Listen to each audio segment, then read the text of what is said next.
हाँ जी, नमस्कार मेरे प्यारे विद्यार्थियों, कैसे हो सभी। स्वागत है आप सभी का आपके अपने परिवार RWS परिवार में। साथियों, जैसा कि आप सभी को ज्ञात है कि अपनी राजस्थान जीके यानी आर्ट एंड कल्चर का टॉपिक चल रहा था राजस्थान की चित्रकला, जिसको हमने बेहतरीन तरीके से याद कर लिया है अच्छे से।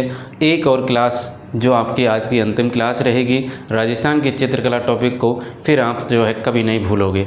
तो किस प्रकार से हमने याद करवाया, जैसे हमने शुरुआत में पहला जो क्लास ली थी चित्रकला की, पहले पार्ट में तो हमने बात की थी, बेसिक जानकारी आपको दी थी। उसके बाद में आपको हमने सेकंड पार्ट में जो आपके 70 से 80% चांस रहता है चित्रकला से कि आपके जो है प्रश्न चित्रकारों पूछे जाएंगे। ज़्यादातर चित्रकार के स्थान पूछे जाते हैं कि कौन सा चित्रकार किस शैली से है, कहाँ से है। तो उस प्रकार के जो चित्रकार हैं आपके, जो कंफ्यूज रहते हैं जिनमें आप, उनको मैंने पार्ट 2 में बहुत ही शानदार तरीके से आपको याद करवाया। हर एक चित्रकार की ट्रिकों के माध्यम से कहानी बना कर आपको याद करवाया था। तो आपको याद भी होंगी वो सारी ट्रिकें, ठीक है। तो फिर हमने थर्ड पार्ट की बात करते, जैसे 4 पार्ट मैंने बनाए थे, आपको बताया था कि 4 पार्टों में हम चित्रकला को कंप्लीट करेंगे। तो थोड़ा सा आपको याद दिला देता हूँ कि कैसे कैसे हमने पार्टों में डिवाइड किया था इस टॉपिक को, क्योंकि बड़ा टॉपिक है और क्लास भी इतनी बड़ी नहीं ली थी अपन की, आधे घंटे की समथिंग क्लास रहती है, ठीक है। तो थर्ड पार्ट में हमने चित्रकला को, जैसे आपके वैज्ञानिक विभाजन जो किया गया था आपके 1916 में राजपूत पेंटिंग्स पुस्तक में आनंद कुमार स्वामी जी के द्वारा किया गया था। तो उन्होंने 4 भागों में बांटा था। उन 4 भागों में से यानी कि 4 स्कूलों में बांटा, आपके मेवाड़, मारवाड़, हाड़ौती और ढूंढाड़ प्रदेश, यानी 4 स्कूलों में बांटा, जिनमें से हमने 2 स्कूल पढ़ लिए। आज बारी है साथियों, आज बारी है आपके हाड़ौती स्कूल और आपके कौन सा, आपके जयपुर यानी कि ढूंढाड़ स्कूल। इन दोनों स्कूलों को आज मैं लेकर आया हूँ आपके लिए शॉर्ट नोट्स के माध्यम से। नोट्स मेकिंग पैटर्न पर क्लास रहती है, आप सभी को पता है, तो साथ में नोट्स ज़रूर बना लीजिएगा, ठीक है, या फिर स्क्रीनशॉट लेकर फिर बना लेना। तो देखो, शुरू करते हैं अपने सेशन को। उससे पहले आप एक बार नए विद्यार्थी हैं तो चैनल को सब्सक्राइब कर लेंगे और प्लेलिस्ट जाकर ज़रूर देखेंगे, क्योंकि प्लेलिस्ट में आपको भंडारा मिलने वाला है जीके का, ठीक है, और जो कि आपके एग्ज़ाम अप्रोच के अनुसार है। सब कुछ ही आपको यहाँ पर फालतू की थ्योरी, कहानी या टाइम बर्बाद नहीं होगा। समय कम लेना है लेकिन कंटेंट आपको बेहतर देना है और एग्ज़ाम अप्रोच के अनुसार देना है, यही हमारा मोटिव है। जैसे आप देखते हैं RWS फैक्ट सीरीज़ जो आपको रोज़ाना मिल रही है, 10 मिनट की क्लास में आपको एक इस प्रकार की जानकारी दी जाती है किसी भी टॉपिक को लेकर, और बिखरा हुआ ज्ञान जो जीके का है वो समेट कर आपको उसमें दिया जाता है। जैसे आपके करंट अफेयर्स के रोज़ाना के 5 प्रश्न मैं आपको देता हूं और उनसे आपको जो है धीरे धीरे 150 प्लस प्रश्न हो जाते हैं और आपके जो है हर एक एग्ज़ाम के लिए सफिशेंट रहता है वो मैटर, ठीक है। तो एक बार सभी क्लास को शेयर कर दें, ठीक है, और बाकी आप लोगों की इच्छा है, वैसे आप लोग करते नहीं हो, मैं ऐसे ही बोलता रहता हूँ, ठीक है। आपकी इच्छा है, करिए ना करिए, जो भी है, मेरा काम है कंटेंट देना, मैं देता रहूँगा। चलिए शुरू करते हैं अपने सेशन को। और पहला जो पॉइंट है अपना, हाड़ौती स्कूल की हम बात करेंगे। हाड़ौती स्कूल में सबसे पहले अपन पढ़ने क्या वाले हैं, तो हाड़ौती स्कूल में सिर्फ 2 शैलियाँ आती हैं मेरे दोस्त। 2 शैली कौन कौन सी, एक तो आपके बूंदी शैली हम पढ़ेंगे, दूसरी आपके कोटा शैली हम पढ़ेंगे। इन दोनों शैलियों को अपन पढ़ने वाले हैं, ठीक है। तो देखो, सीधा सीधा टू द पॉइंट आपको देखना है चीज़ों को, फालतू के थ्योरी और ज्ञान में नहीं जाना है, PhD नहीं करनी है। जहाँ से एग्जामिनर प्रश्न उठाता है उन पॉइंटों को याद रखो बस। तो देखो, सबसे पहले इसके बारे में बूंदी शैली की बात करें तो सबसे पहले आपको पता होना चाहिए बूंदी शैली साथियों, ये आपके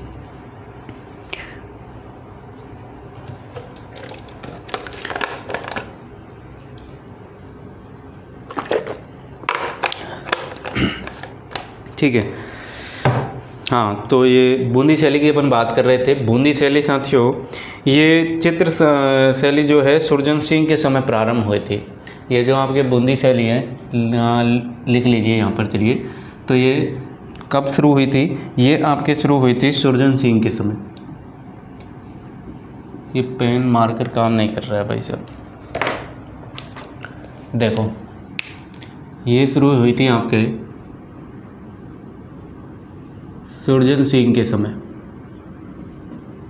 सुरजन सिंह के समय, ठीक है, ये पॉइंट आप लिख लीजिएगा। अब बात करते हैं अपन कि भाई सुरजन सिंह के समय शुरू हुई, ये आपको पता चल गया। अब यहीं से याद रखेंगे आप इसका स्वर्णकाल। स्वर्णकाल अक्सर पूछा जाता है, तो हर शैली का स्वर्णकाल याद रखना है। स्वर्णकाल देखो, महाराव उम्मेद सिंह का काल जो है स्वर्णकाल कहलाया बूंदी शैली का, ठीक है। प्रभाव की बात करें इस पर, भाई किस शैली का प्रभाव था, कहाँ का प्रभाव था, जो बूंदी शैली है, चित्रकला शैली है, इस पर कहाँ का प्रभाव पड़ा था, कहाँ की शैली का, तो याद रखना मेवाड़ चित्रकला शैली का इस पर प्रभाव पड़ा था। और मेवाड़ चित्रकला शैली हमने पढ़ ली है मेवाड़ स्कूल में, तो आपको पता होगा। राव शत्रुसाल हाड़ा ने रंग महल बनवाया था साथियों, जिसको भित्ति चित्रों के लिए विश्व भर में प्रसिद्ध है। तो यहीं से जो आप याद रखेंगे बूंदी शैली में बनवाए गए थे वो भित्ति चित्र, और ये कहाँ पर बनवाए गए, तो रंग महल में। और रंग महल किसके द्वारा बनवाया गया, तो याद रखेंगे राव शत्रुसाल हाड़ा के द्वारा बनवाया गया। किसके लिए, भित्ति चित्रों के लिए, ठीक है। वहीं बात करें उम्मेद सिंह की बात करें, तो उम्मेद सिंह ने बूंदी के राजमहल में चित्रशाला का निर्माण करवाया था। किसका निर्माण करवाया, बूंदी का राजमहल है उसमें चित्रशाला का निर्माण करवाया। किसने करवाया, ये जरूर इम्पोर्टेंट याद रखिएगा, उम्मेद सिंह ने।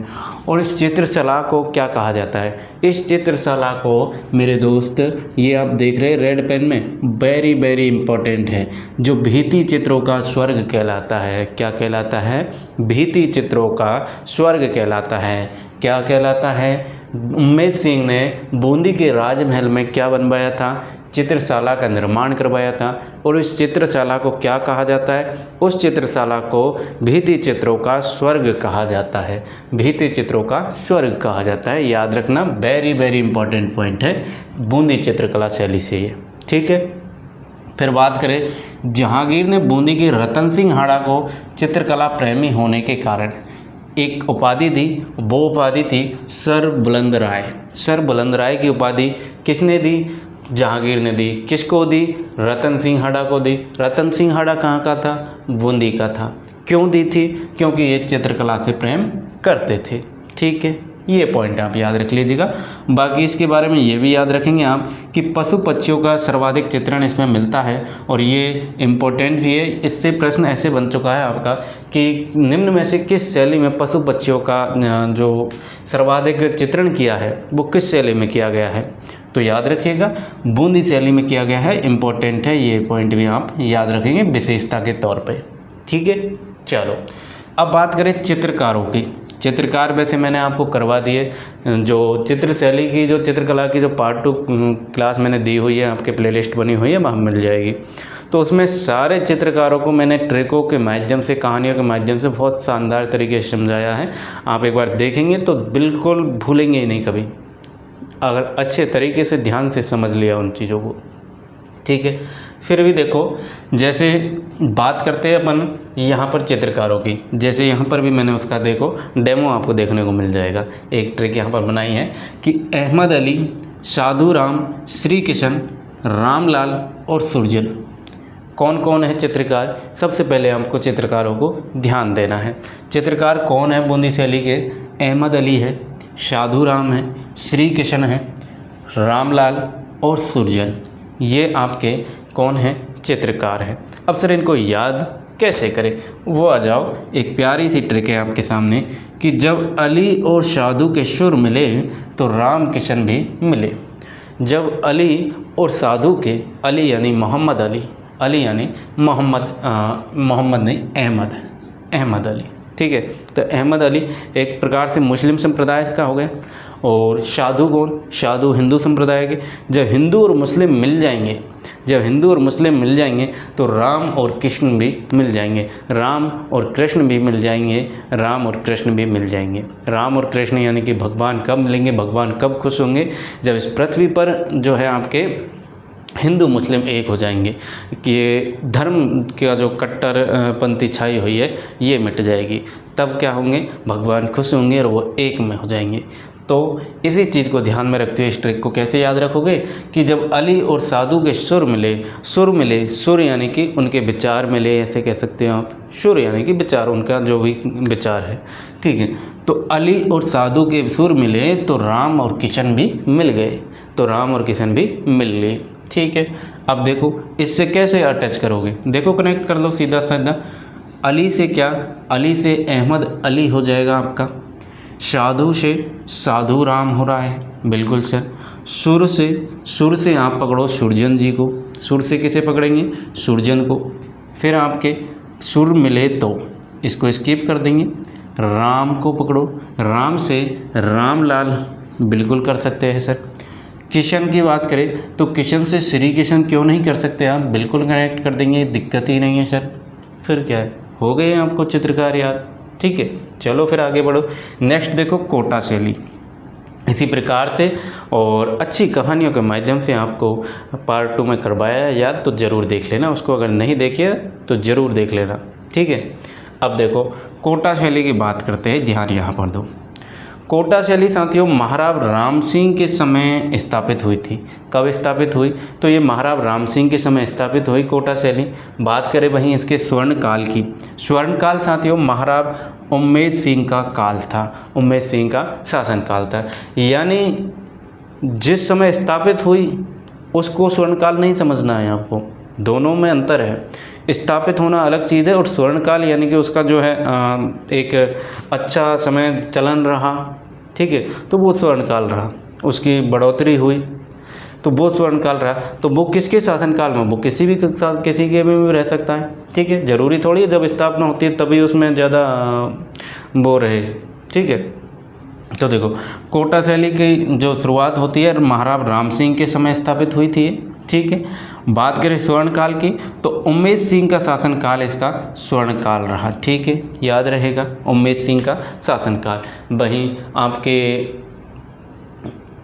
इसका हाड़ौती यानी कि बूंदी शैली का स्वर्णकाल महाराज उम्मेद सिंह का काल, महाराज उम्मेद सिंह का काल किसका, कोटा शैली का। दोनों ही एक ही बात हो गई, दोनों को एक ही चीज़ याद रखनी है आपको कि सीधा सीधा हाड़ौती स्कूल का स्वर्णकाल देख लेना आप। तो हाड़ौती स्कूल का स्वर्णकाल याद कर लेना। हाड़ौती स्कूल में 2 शैली हम पढ़े, बूंदी शैली और कोटा शैली, दोनों का स्वर्णकाल महाराज उम्मेद सिंह का काल, महाराज उम्मेद सिंह का काल, ठीक है। चलो शिकार के इसमें सर्वाधिक चित्रण मिले और रानियों के शिकार करते हुए इसमें दिखाया गया है। ये बड़ा ही इम्पोर्टेंट पॉइंट है, इसको याद रख लेना कि एक तो मैंने बताया आपको कि पशु पक्षियों का सर्वाधिक चित्रण कहाँ मिला है, तो ये आपके बूंदी शैली में मिला है।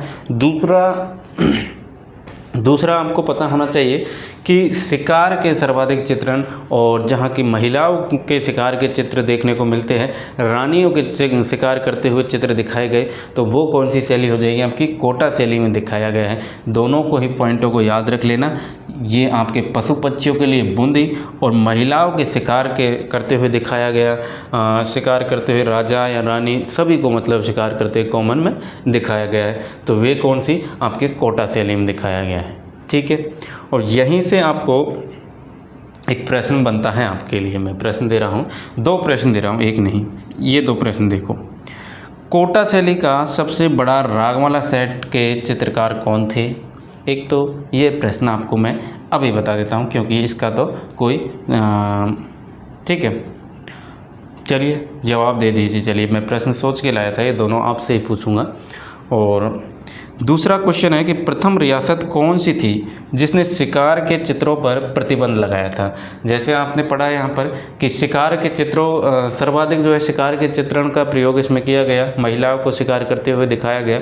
तो ऐसी कौन सी रियासत थी, प्रथम रियासत कौन सी थी जिसने शिकार के चित्रों पर रोक लगा दी कि नहीं शिकार करते हुए का शिकार जो कर रहे हैं हम तो इनका चित्र आप नहीं बनाएंगे, उस पर प्रतिबंध लगा दिया शिकार के चित्रों पर। तो कौन सी रियासत थी वो, प्रथम रियासत कौन सी थी, ये आपको बताना है। और इन दोनों प्रश्नों के आंसर आपको देने हैं, इनके आंसर मैं आपको बताऊंगा अभी लास्ट में, ठीक है। तब तक इनके सोचो और आंसर दो, कमेंट में मुझे चाहिए आंसर। अगर आप क्लास देख रहे हो तो आपको आंसर इनका देना होगा, ठीक है। तो क्या है क्वेश्चन कि कोटा शैली का सबसे बड़ा रागमाला सेट, यानी कि रागमाला सेट का चित्रकार पूछा गया है एक तो आपसे। दूसरा आपसे पूछा गया है कि प्रथम रियासत ऐसी कौन सी थी राजस्थान की जो आपके शिकार के चित्रों पर प्रतिबंध लगाती है, ठीक है। चलिए अगला पॉइंट देखो, कोटा शैली की हम बात कर रहे हैं तो कोटा शैली में साथियों प्रमुख वृक्ष कौन सा यूज़ किया गया है, तो खजूर वृक्ष जो है इसमें दिखाया गया। और बूंदी शैली में भी आपके इसमें भी क्या दिखाया गया, इसमें भी याद रखना खजूर वृक्ष का जो है प्रयोग किया गया है। बूंदी शैली में भी खजूर का वृक्ष सर्वाधिक प्रयोग किया गया और इसमें भी आपके प्रमुख वृक्ष रहा कोटा शैली में भी खजूर का। अब बात करें इसके चित्रकारों की, तो चित्रकार देखो नूर मोहम्मद, रघुनाथ, लक्ष्मीराम, गोविंद राम और डालू। देखो फिर से एक बार, ये मैंने आपको करवाए हैं जब पार्ट 2 में आपको याद करवाए हैं ये सब के सब, और इसकी ट्रिक आपको आनी चाहिए। ट्रिक क्या थी इसकी, देखो पहले एक बार पढ़ो ध्यान से। नूर मोहम्मद, रघुनाथ, लक्ष्मीराम, गोविंद राम और डालू, इनकी ट्रिक क्या बनाई थी हमने इनकी ट्रिक बनाई थी कि मोहम्मद का नूर रघुनाथ से छीनकर गोविंद पर डालूंगा। मैं क्या करूंगा, मोहम्मद का जो नूर है, मोहम्मद है उस पे जो नूर आया हुआ है उसका नूर मैं रघुनाथ से छीनूंगा। मोहम्मद ने नूर किसको दे रखा है, रघुनाथ को दे रखा है, तो मैं रघुनाथ से छीन कर और किसको दूंगा, गोविंद राम को डालूंगा, गोविंद पर डालूंगा मतलब उसको दे दूंगा, ठीक है। कहानी आ गई समझ, तो बस तो अब याद हो गया ना आपको क्या थी कहानी कि मोहम्मद का नूर यानी कि मोहम्मद का नूर रघुनाथ से छीनकर, यानी रघुनाथ आ रहा है, बिल्कुल सर ऐसे कैसे, रघुनाथ से छीन कर से आप लक्ष्मीराम याद रख लेना, ठीक है। छीन कर किसको दूंगा, गोविंद पर डालूंगा, तो गोविंद से गोविंद राम आ रहा है सर, बिल्कुल सर। डालूंगा यानी कि डालू जी आ गए, ठीक है, हो गए याद। चलो फिर अब आ जाओ ढूंढाड़ स्कूल की ओर। ढूंढाड़ स्कूल की अपन बात करते हैं, पानी पी लेता हूँ मैं।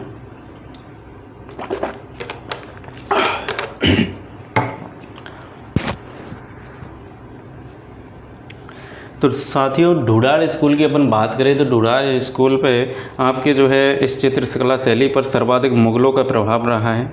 इसमें आदमकद यानी कि जो पोर्ट्रेट जो चित्र होते हैं उनका प्रयोग इसमें किया गया है, ठीक है। तो ढूंढाड़ स्कूल की बात करें तो इसमें सबसे पहले अपन देखेंगे आमेर शैली के बारे में। आमेर शैली, फिर अपन पढ़ेंगे जयपुर शैली, फिर अपन पढ़ेंगे अलवर शैली, फिर अपन पढ़ेंगे उनियारा शैली और फिर अपनी लास्ट है शेखावटी शैली। 5 शैलियों को अपन पढ़ने वाले हैं ढूंढाड़ स्कूल में, ठीक है। देखो फिर आमेर शैली की बात करते हैं। आमेर शैली का सबसे पहले मैंने आपको दिया है स्वर्णकाल किसके शासनकाल में रहा, तो मिर्ज़ा राजा जयसिंह के शासनकाल को क्या कहा गया है, आमेर शैली का स्वर्णकाल कहा गया है। किसके, मिर्ज़ा राजा जयसिंह के काल को स्वर्णकाल कहा गया है। वहीं बात करें इस पर प्रभाव, तो मैंने आपको बताया कि मुग़ल शैली का सर्वाधिक इस पर प्रभाव रहा, तो मुग़ल चित्रकला का सर्वाधिक प्रभाव रहा किस पर, आमेर शैली पर, ठीक है सर। आगे देखो, मिर्ज़ा राजा जयसिंह ने अपनी रानी चंद्रावती के लिए रसिक प्रिया और बेली कृष्ण रुक्मणी की रचना करवाई थी। किस शैली में, आमेर शैली में चित्रकारों के माध्यम से क्या करवाई, किसने करवाई, मिर्ज़ा राजा जयसिंह ने। चंद्रावती इसकी कौन, पत्नी थी। चंद्रावती पत्नी के लिए मिर्ज़ा राजा जयसिंह ने क्या करवाया, रसिक प्रिया और बेली कृष्ण रुक्मणी की रचना करवाई, ठीक है। याद रहेंगे, दोनों ही इम्पोर्टेंट शब्द है, एक तो रसिक प्रिया आपके, दूसरी बेली कृष्ण रुक्मणी री, ठीक है। तो इसकी रचना किसने करवाई, मिर्ज़ा राजा जयसिंह ने करवाई। किसके लिए, तो अपनी रानी चंद्रावती के लिए गिफ्ट देने के लिए, ठीक है। किस शैली में, तो आमेर शैली में इसका जिक्र आपने देखा, ठीक है। चलो, सवाई जयसिंह ने कलाओं को बढ़ावा देने के लिए। मिर्ज़ा राजा जयसिंह के बाद में आपके कौन आते हैं, सवाई जयसिंह आते हैं, जो कलाओं को बढ़ावा देने के लिए क्या करते हैं, 36 कारखाने बनवाते हैं। ये याद रखना, 36 कारखाने बड़ा ही इम्पोर्टेंट शब्द है आपके, तो इसको ज़रूर याद रख लेना। किसने बनवाए 36 कारखाने, तो आपके सवाई जयसिंह ने बनवाए, सवाई जयसिंह ने बनवाए। और इनमें से ही एक सूरत खाना था, इनमें से एक क्या था, सूरत खाना था। ये 36 जो कारखाने बनवाए इनमें एक था सूरत खाना, जहाँ पर क्या करवाया जाता था, जहाँ पर कलाकार चित्र और लघु चित्र बनाते थे, लघु चित्र भी बनाया करते थे, छोटे चित्र बनाया करते थे। एक प्रकार से आप ये समझ सकते हैं, ठीक है। फिर बात करें इसी के संबंध में, तो आमेर में मिर्ज़ा जयसिंह आता है। फिर मिर्ज़ा जयसिंह ने गणेश पोल का निर्माण करवाया। गणेश पोल, अगर आप आमेर कभी गए होंगे तो आपने देखा होगा गणेश पोल को। तो गणेश पोल पर भित्ति चित्र आप देख सकते हैं। किसने बनवाया गणेश पोल, मिर्ज़ा जयसिंह ने। मिर्ज़ा जयसिंह कौन था, तो मिर्ज़ा जयसिंह स्वर्णकाल, मिर्ज़ा जयसिंह का जो शासनकाल था उसमें आमेर शैली का स्वर्णकाल था। इसने गणेश पोल का निर्माण करवाया। गणेश पोल पर भित्ति चित्र आप देख सकते हैं। इसी वजह से एक प्रकार से एक रीजन मिल जाता है आपको कि भाई क्यों इनको शासनकाल को स्वर्णकाल कहा जाता है, तो क्योंकि आप भित्ति चित्र देख सकते हैं, ठीक है। चलिए, तो ये आमेर शैली हो गई आपकी। इतने ही पॉइंट याद रखने हैं और प्रश्न बनेगा आपका तो यहीं से बन जाएगा, कुछ छोड़ा नहीं है, बस शब्दों को छोटा कर दिया है। पॉइंट पूरे हैं, बस शब्दों को छोटा किया है आपके लिए, ठीक है। और नोट्स मेकिंग पैटर्न पे है तो शॉर्ट एंड स्वीट्स तो होने चाहिए, लेकिन ऐसा भी नहीं कि कुछ छोड़ दिया जाए। छोड़ा वही है, छोड़ा भी है, ऐसा नहीं है कि छोड़ा नहीं है, लेकिन जो एग्ज़ाम से रिलेट ही ना करे उन शब्दों का क्या मतलब है। यहाँ पर क्लास की शोभा ज़रूर वो बढ़ा देते हैं, लेकिन उनका कोई सेंस निकलता नहीं है, ठीक है। चलो फिर देखो, अब बात करें अपन जयपुर शैली की। साथियों आ जाओ, आप जयपुर पे ध्यान दो। तो जयपुर शैली की बात करते हैं अपन। जयपुर शैली की प्रारंभ की अगर बात करें तो सवाई जयसिंह का काल जो है प्रारंभ कहलाता है। जयपुर शैली का सवाई जयसिंह का जो शासनकाल था उसमें प्रारंभ में आती है जयपुर शैली। जयपुर शैली यानी कि जयपुर की स्थापना के समय आप कह सकते हैं कि जयपुर की जब स्थापना हुई तो उसी के साथ में आपको जयपुर शैली गिफ्ट में मिली थी। जैसे आप देखेंगे सवाई ये जो हवा महल है तो इसमें आपके जयपुर शैली के द्वारा का प्रयोग किया गया है। इसकी जो आकृति है भगवान कृष्ण के मुकुट के समान है, तो वो आकृति जयपुर शैली की जो विशेषता है उससे मेल खाती है, ठीक है। तो देखो सवाई स्वर्णकाल की बात कर लेते हैं इसकी जयपुर शैली की। तो स्वर्णकाल साथियों सवाई प्रताप सिंह का जो शासनकाल था ना उसको स्वर्णकाल कहा गया। तो ये याद रखेंगे आप, स्वर्णकाल किसको कहा गया, आपके जयपुर शैली का स्वर्णकाल सवाई प्रताप सिंह, ठीक है। वहीं बात करें सवाई जयसिंह के समय चित्रकार हुए थे। सवाई जयसिंह के समय एक पॉइंट है कि चित्रकार हुए थे कौन, मोहम्मद शाह। मोहम्मद शाह ने क्या किया, भगवान कृष्ण का चित्रांकन किया था। और क्यों किया, क्योंकि ये जो आपके सवाई जयसिंह थे ये भगवान श्री कृष्ण के अनन्य भक्त थे, बहुत बड़े भक्त थे। तो इन्होंने मोहम्मद शाह को बोला और मोहम्मद शाह ने फिर भगवान कृष्ण का चित्रांकन किया।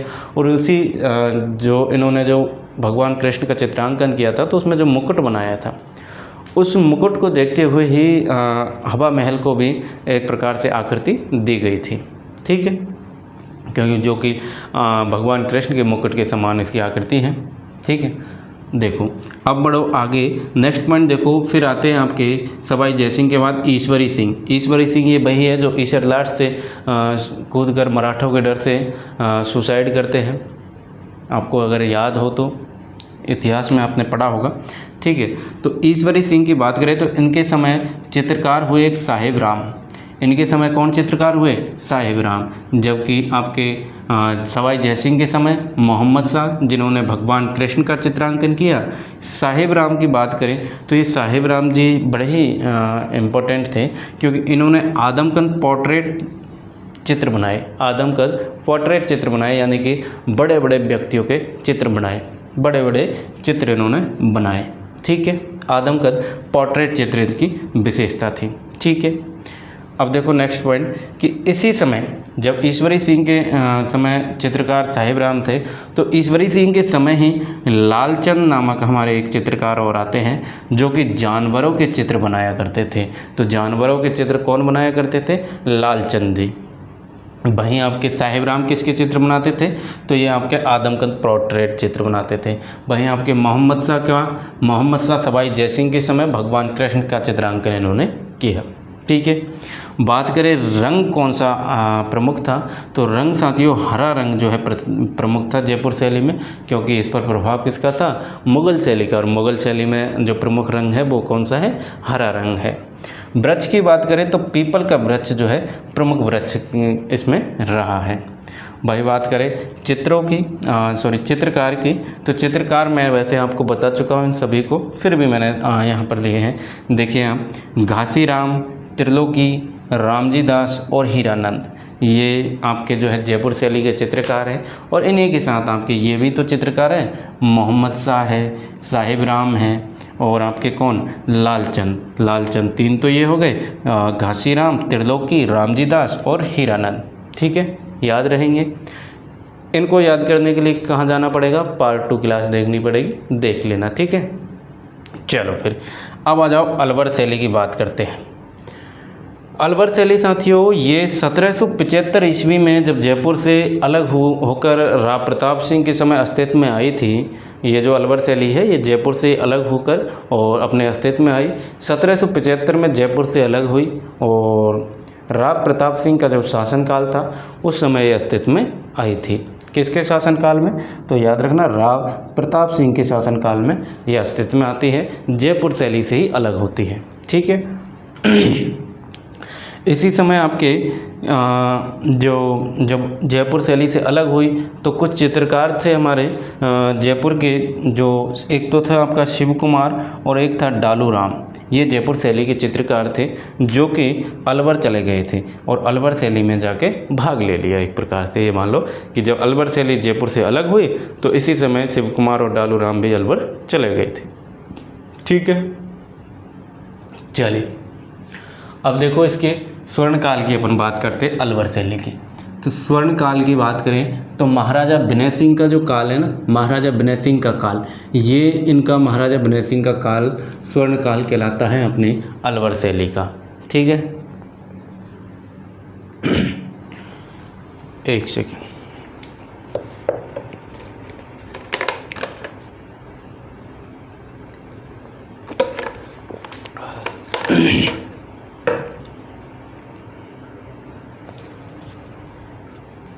हाँ, कहाँ थे अपन?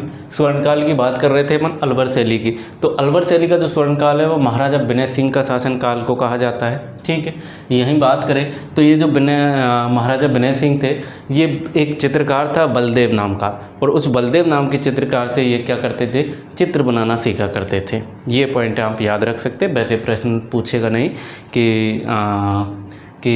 जो विनय सिंह है इसने चित्र बनाना किससे सीखा था, ये प्रश्न नहीं बनेगा। बस ये लाइन ऐसे ही दे दी, कभी कभी होता है। ठीक है, तो याद रखना महाराजा विनय सिंह का स्वर्णकाल। ठीक है, बलदेव से चित्र बनाना सीखते थे। ठीक है, लेकिन ये बलदेव इम्पोर्टेंट है, याद रखना ये चित्रकार है और बड़ा ही इम्पोर्टेंट है, आगे देखेंगे आप। इसने क्या किया? शेख सादी की गुलिस्ता, इसको याद रखना, शेख सादी की गुलिस्ता। शेख सादी की गुलिस्ता को जवाहरातों की स्याही से चित्रकार बलदेव व गुलाम अली से चित्रित करवाया। तो प्रश्न क्या बनेगा आपसे? वो तो नहीं बनेगा कि बलदेव से चित्रकारी सीखी, लेकिन प्रश्न ये बन सकता है हमसे कि शेख सादी की गुलिस्ता, या फिर पूछ ले कि जवाहरातों की स्याही से बलदेव और गुलाम अली ने किसको चित्रित किया था, किसका चित्रांकन किया? तो आप याद रखेंगे शेख सादी की गुलिस्ता। और किसने बनवाया था ये? तो ये महाराजा विनय सिंह ने बनवाया। और किससे बनवाया? तो जवाहरातों की स्याही से बनवाया था। नॉर्मल स्याही नहीं थी अपने जैसी, जवाहरातों की स्याही थी, कोई पता नहीं कैसी होगी जवाहरातों की, लेकिन जो भी है याद रखना जवाहरातों की स्याही। ठीक है, अब देखो अगला पॉइंट आता है, विनय सिंह के बाद आते हैं हमारे शिवदान सिंह। शिवदान सिंह के समय कामशास्त्र और योगासन के चित्रण मिलते हैं। तो आपके अलवर शैली में क्या मिलता है? शिवदान सिंह आते हैं। शिवदान सिंह के समय कामशास्त्र के साथ योगासन के क्या मिलते हैं? चित्रण मिलते हैं। बात करते हैं। फिर नेक्स्ट आते हैं आपके मंगल सिंह। मंगल सिंह का समय आता है, तो मंगल सिंह के समय साथियों मूलचंद ने हाथी दांत पर सूक्ष्म चित्रांकन किया था। मूलचंद ने क्या किया? हाथी दांत पर सूक्ष्म चित्रांकन किया था। ठीक है, और ये जो सूक्ष्म चित्रांकन किया जाता है ये मुगलों की ही देन है, याद रखना। ठीक है, तो मंगल सिंह के समय मूलचंद ने हाथी दांत पर चित्रांकन कर दिया। ठीक है सर। फिर देखो इस पर प्रभाव अलवर शैली पर किसका रहा? तो इस पर प्रभाव साथियों 3 शैलियों का रहा। एक तो आपके ईरानी शैली, दूसरा आपके मुग़ल शैली और तीसरा आपके जयपुर शैली। इन तीनों चित्रकला शैलियों का प्रभाव रहा अलवर शैली पर। ठीक है, चित्रकारों की बात कर लेते हैं। तो चित्रकार देखो नंदराम, शालिग्राम, बलदेव, छोटेलाल, गुलाम अली और जमुना दास। क्या आपको याद है अलवर शैली के चित्रकार? ये शानदार ट्रिक आपको याद है यानी इसकी करवाई है मैंने पार्ट 2 में, अगर आपने देखी है तो। नए विद्यार्थियों को बता दूं कि इसकी ट्रिक क्या बनाई थी हमने बनाई थी। चलिए बताइए, जो पुराने विद्यार्थी अगर देख रहे हैं तो बताइए क्या ट्रिक बनाई थी इसकी। इसकी ट्रिक हमने बनाई थी साथियों कि नंदू के साले बलदेव को छोटे गुलाब जामुन पसंद है। कैसे? नंदू है, उसका साला है बलदेव। कहाँ का है बलदेव? अलवर का है सर। नंदू का साला बलदेव जब अलवर जाता है तो क्या खाता है? गुलाब जामुन खाता है। तो उसको कैसे पसंद है गुलाब जामुन? छोटे गुलाब जामुन पसंद है, बड़े वाले गुलाब जामुन उसको नहीं पसंद है। क्या इस प्रकार की कहानी आपको याद रह सकती है क्या?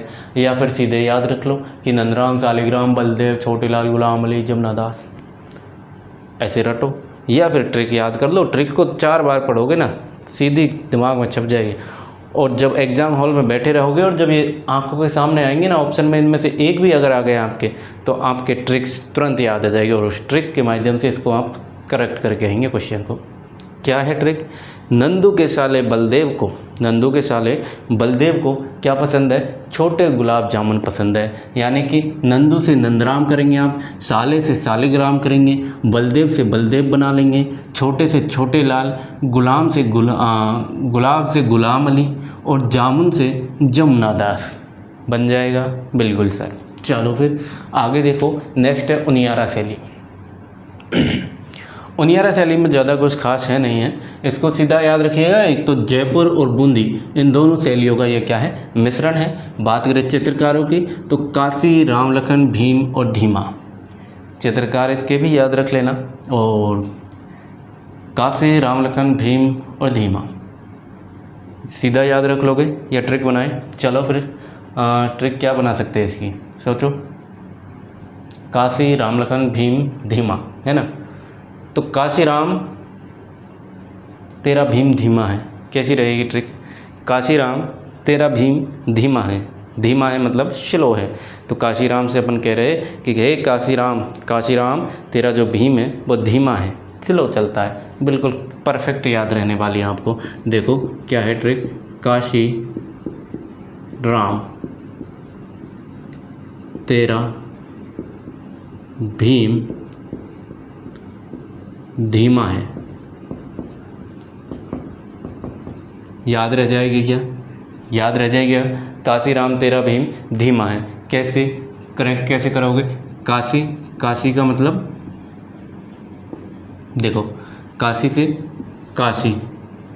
से क्या हो जाएगा आपका? काशी हो जाएगा।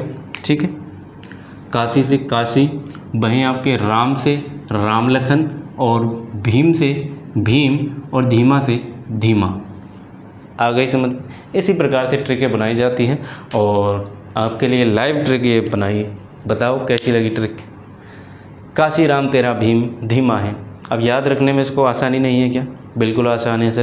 काशी राम तेरा भीम धीमा है, या फिर सीधा रटोगे काशी राम लखन भीम धीमा।